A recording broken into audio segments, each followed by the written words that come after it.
our trust. That's right. It's the voice of reason in the whirlwind of chaos. It is tabletop role-playing games. The oggm broadcasting live from Site B, located in the mythical town of Fresno, Nevada, which looks suspiciously like Southern California. It's Friday the 13th. Ooh, spooky, spooky, spooky, spooky. About 8 o'clock in the morning, and the Kickstart list is back. Okay, I have no clue what's going on with this. Best guess, they're switching off every other week. One week they do one list, the next week they do the other list, and the third week they do the third list, and then they cycle back through. Maybe, because I don't know. I don't know what's going on. Maybe I should send them an email and ask them. I don't know. Anyways, we got some Kickstarters. We got Mutants Masterminds, we got Morkborg, we got OSE, we got Dungeons and Dragons, the usual smorgasbord. So I'm wondering, because I was looking to see what's coming up on the list, and I was wondering, okay, we know the #1 movie in the universe is Iron Lung. Who's gonna make the first Iron Lung themed role-playing game? Or board game, or card game? How would that work? Okay, your entire campaign, you're trapped in this thing. And you got to be scared. Yeah, so I'm tossing it out there. Who's going to be first? It's not going to be me. But who's going to be first? Who's going to make the first Iron Lung themed role-playing game to crowdfund so we can talk about it? All right, let's check the list, see if there's anything that jumps out at us. And there are a few. There are a few that actually jumped out at me this week. So yeah, that's good to know. All right, first up, look at all those colors. It's Mutants and Masterminds 4th edition. The world's greatest superhero game returns. It's D20 Champions. I've been told repeatedly that the 2nd edition was the best. I never got a chance to play Mutants and Masterminds. I don't believe I ever owned it because it was a point base. It was like you're trying to do D20 Champions or whatever. It was one of the first OGL games, if I remember correctly. And the first attempts to turn D20 into superheroes. Aren't you doing a D20 superheroes game? Yeah, I am, but I'm whatever. I mean, the first attempt to put level-based, I don't know. It was half champions, half V&V. I didn't like the 1st edition. Never got to play it. Never got to run it. Don't know anything about it other than it's champions, sort of. So what is different between this one? It's $80 shipping and handling for the print version of the Hero's Handbook and the Game Master's Kit. Streamlining to make superhero gameplay even easier. Mutant Masters 3rd edition was in 2011, so it's been a while. Single D20 die rolls with extra effort and hero points mechanics to modify outcomes. The new edition incorporates reactions, refined mechanics. The Quickstarter offers a clever preview of the game with free battles between characters to understand new rules. Go to the page and click the link to see how characters and fights go. I don't know. Anybody excited about this one? Again, I've been told Mutants and Masterminds 2 was the best of the 3, but now we're on the 4th. So, well, could be better, could be worse. I don't know. Anybody kickstart this? Anybody knows? Anyways, this Kickstart comes to an end March 5th. It's hard to believe it's almost all March. Then we have from Mage Hand Press, Dark Matter Mega Box Sci-Fi 5e. And we've got this teeny, I don't know if you can see, it's a teeny little spaceship, and it's flying into the mouth of this giant spaceship thingy, but it's, for some reason, has the skull of a space dragon on front of it, which is kind of cool. I don't know if this is hand-drawn or AI. And then there's looks like a space whale behind it. Unfortunately, the picture is way too small to check out the detail because that's kind of a cool pic. It does look like this guy's rushing into the mouth, not trying to get away from it. You know, if I saw just evil spaceship with the head of a giant space dragon, I'd probably be going the other direction because that means there's giant space dragons in this universe. All right, so this is the 5th edition D&D for $60 shipping and handling for the PDF and hardcover. Ships ends March 5th. It's 5e rules with dark sci-fi. The book contains over 400 pages, inspired by Mass Effect, Dune, and Star Wars. Those are like completely different takes on space. Very interesting. There's mechas, kaiju, aliens, spaceship combat, spaceship treasures, revised version of the original Dark Matter, but 150 pages longer. Sci-fi 5e.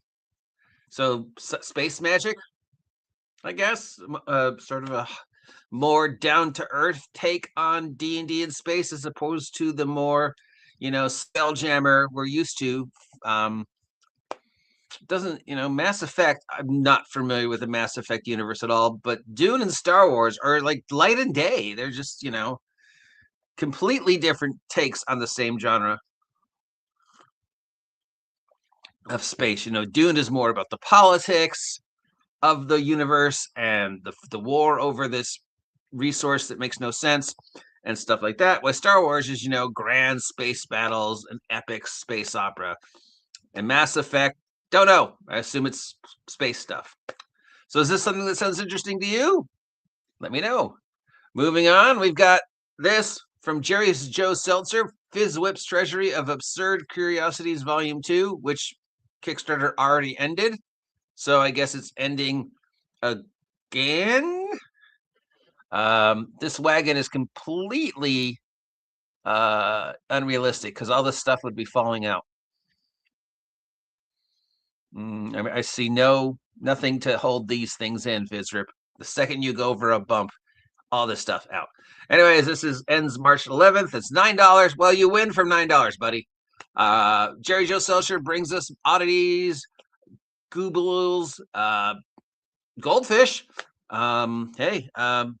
Just various things you might find for trinkets and absurd curiosities to flavor up your D&D. If you can't think of your own, this guy has come up with a few dozen unusual magic items. Like I said before, at first I was like, I don't know if I like the idea of trinkets and these magic items that do very limited things, even though they are cool.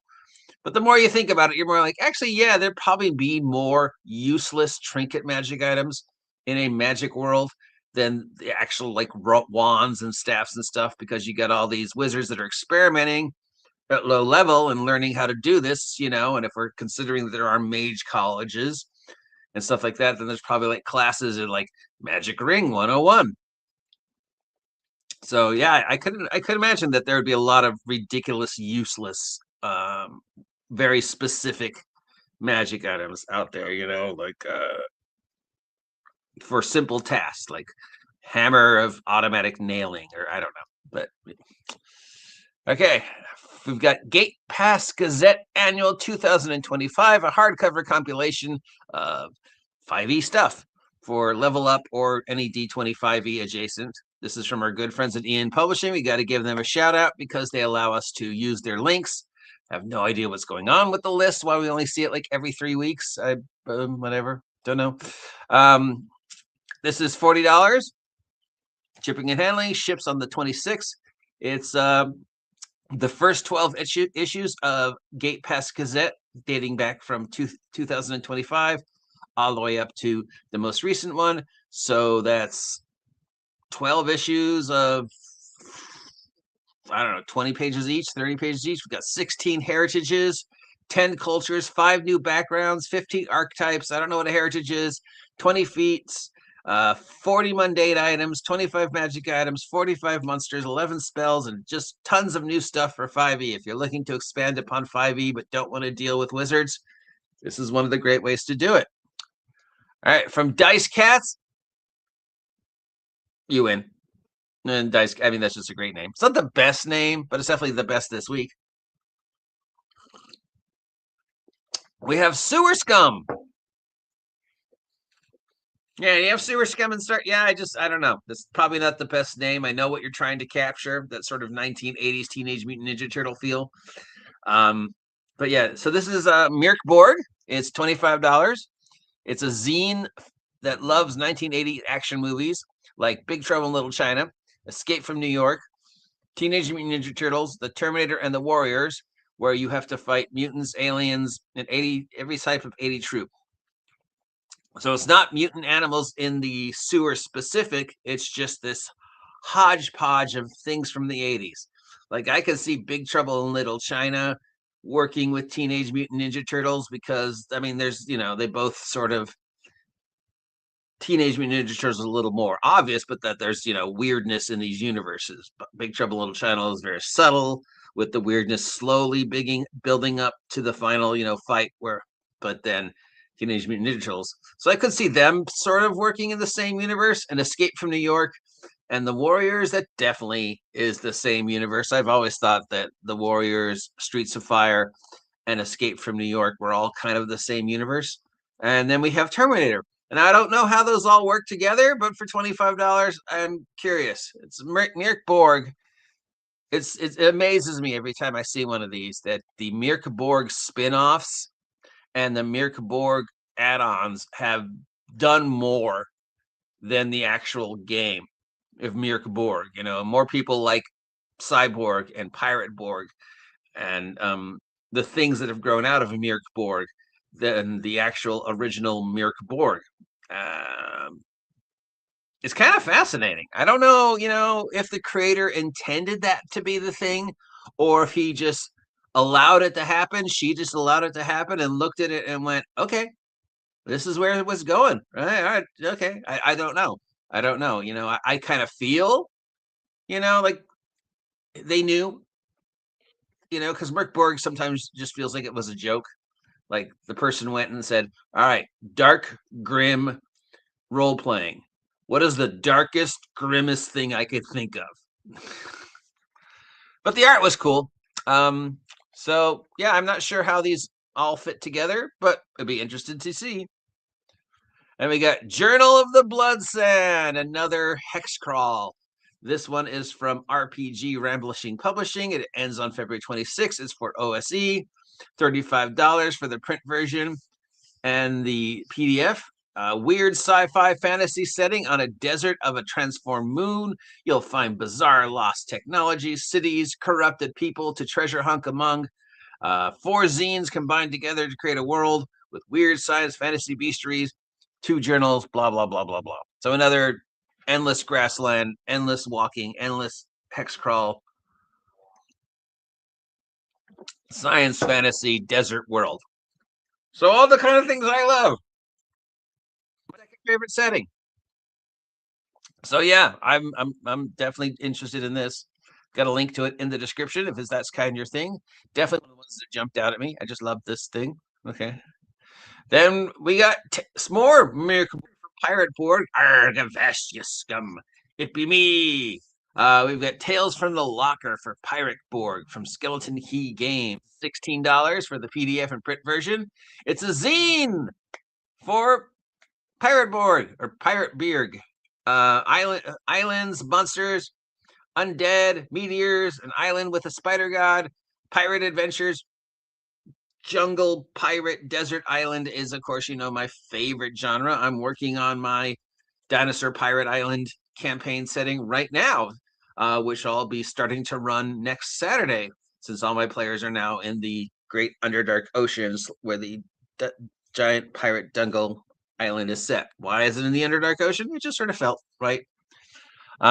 So yeah, definitely always interested in seeing some more pirate love. And again, it's morkborg. Well, it's Pirate Borg, which is a child of morkborg. And then people have ran with it and said, hey, I really like this pirate game. So again, to repeat previous, it's just so weird how this has grown.